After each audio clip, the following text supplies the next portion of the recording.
Pierre-Emerick Aubameyang s'en prend à la Confédération africaine de football CAF. Hervé Renard s'éloigne du banc des Lions de la Teranga.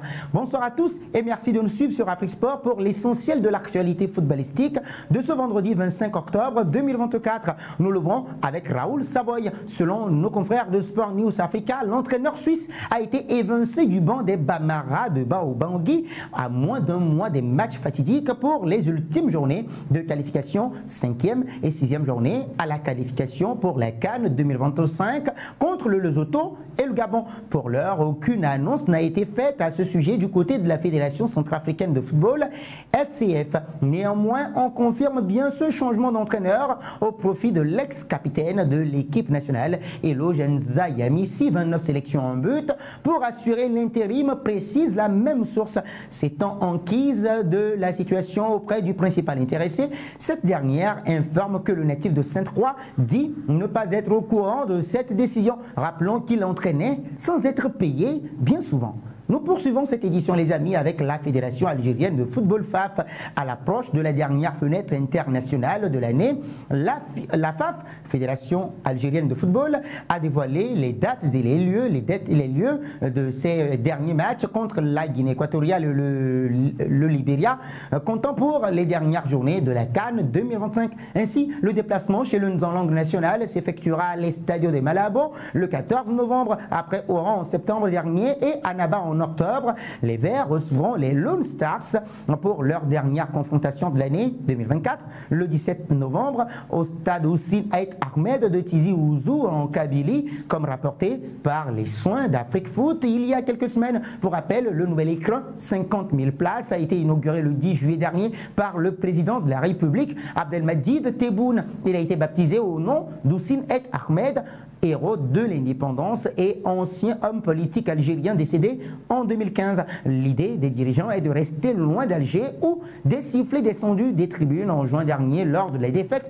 contre la Guinée 1-2 n'ont pas été appréciés. Déjà qualifié pour la CAN 2025 depuis sa double confrontation contre le Togo 5-1, 0-1 les 10 et 14 octobre dernier, l'Algérie, leader de son groupe avec 12 points sur 12 possibles et 5 unités d'avance sur son dauphin, la Guinée équatoriale, pourrait faire reposer ses cadres. L'occasion de donner du temps de jeu aux remplaçants ou tester les nouveaux arrivants. On pense notamment à Ibrahim Maza, Mitchell Weiser ou Amin Chiaka si ces derniers venaient à être appelés.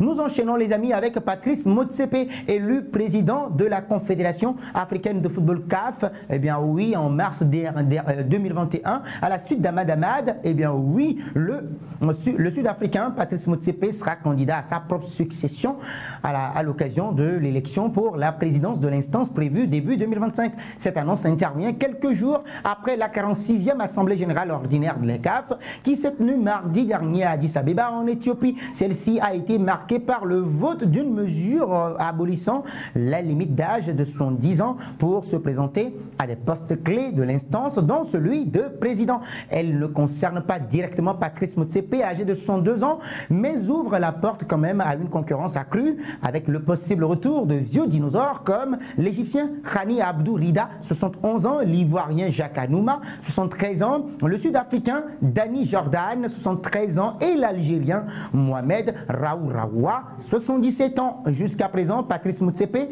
peut se targuer d'un bilan très positif, que ce soit sportivement avec le parcours historique du Maroc jusqu'en demi-finale de la Coupe du Monde 2022 au Qatar, ou sur le plan financier. Après une CAN 2023 présentée comme la plus rentable de l'histoire, 80 millions d'euros, que dis-je, 80 millions de dollars de bénéfices, l'instance de football panafricain a récemment annoncé avoir réduit son déficit de 29,9 millions USD à 9,2 millions. Les revenus budgétés en 2024-2025, la CAF prévoit un bénéfice net d'11,7 millions de dollars pour la première fois depuis longtemps. Côté sombre, on retrouve en revanche une certaine forme de soumission décriée de la CAF auprès de la FIFA, comme en atteste le tâtonnement au sujet des dates de la CAN 2025. En parallèle, alors que le mandat de Patrice Motsepe était vierge de tout scandale, le secrétaire général de l'instance, Véron Moussengo Omba, a fait l'objet récemment d'un rapport accablant que le boss du football africain aurait cherché à dissimuler avant de consentir à ouvrir une enquête. La suite de cette édition avec Hervé Renard, questionné par Afrique Foot. récemment quant à la tendance, à savoir à faire confiance justement à un technicien sénégalais pour prendre la succession, la suite d'Aliou Cissé sur le banc des Lions de la Teranga. Maître Augustin Senghor, président de la Fédération sénégalaise de football FSF, n'avait pas exclu Hervé Renard, domicilié au pays et compagnon de la veuve sénégalaise de Bruno Metsu, Viviane Diaye. Mais ce dernier devrait d'ores et déjà faire une croix sur le double vainqueur de la CAN avec la Zambie 2012 et la Côte d'Ivoire 2015, puisque selon les informations du toujours aussi bien informé l'équipe, le Savoyard a pris la direction de l'Arabie Saoudite pour prendre la succession de Roberto Montini, limogé jeudi dernier après un nul inquiétant face au Bahreïn, 0 but partout dans la course à la qualification à la Coupe d'Asie 2027. Renard avait laissé de bons souvenirs dans le golf à la faveur de sa victoire de prestige en ouverture de la Coupe du Monde 2022 au Qatar contre l'Argentine, futur vainqueur de la compétition avec Lionel Andrés Messi. Sauf cataclysme, il devrait y effectuer son retour avec pour mission de relancer les Verts, troisième de leur poule à égalité de points avec l'Australie à 5 longueurs de leader, le Japon. Avant cela, il avait repoussé l'avance du Nigeria puisque oui, la Fédération nigériane de football lui imposait un staff déjà établi, révèle l'équipe au Sénégal. Pape Thiaw et Teddy Pellerin devraient donc poursuivre l'intérim jusqu'au dernier match de l'année, à minima justement avant une éventuelle titularisation et l'arrivée d'un autre profil local. Nous terminons, les amis, cette édition avec Pierre-Emerick Aubameyang. La Confédération africaine de football CAF a suscité l'indignation, la polémique jeudi dernier quant aux grands oubliés de la liste des meilleurs joueurs africains de l'année. De Mohamed Salah à Ayoub El Kaabi, en passant par un certain Brahim Diaz ou Odilon Kosunu par exemple, l'opinion s'interroge sur les critères de sélection dénommés par l'instance du football africain. Stratosphérique avec l'Olympique de Marseille la saison dernière malgré sa trentaine, 30 buts, 11 passes décisives en 51 rencontres, demi-finaliste de Ligue Europa, tout en finissant meilleur buteur, le tout en décrochant à la clé le record de buts inscrits dans l'histoire de la C3. Pierre-Emerick Aubameyang aurait pu amplement postuler une place, plus par exemple Kamine Gouiri ou Chancel Mbemba. L'avant-centre des Panthères du Gabon, 71 sélections dont 31 buts, n'a pas caché son incompréhension. En réponse à une publication sur les absents de la liste polémique, le pensionnaire d'Al-Qadsiya depuis cet été a ironisé.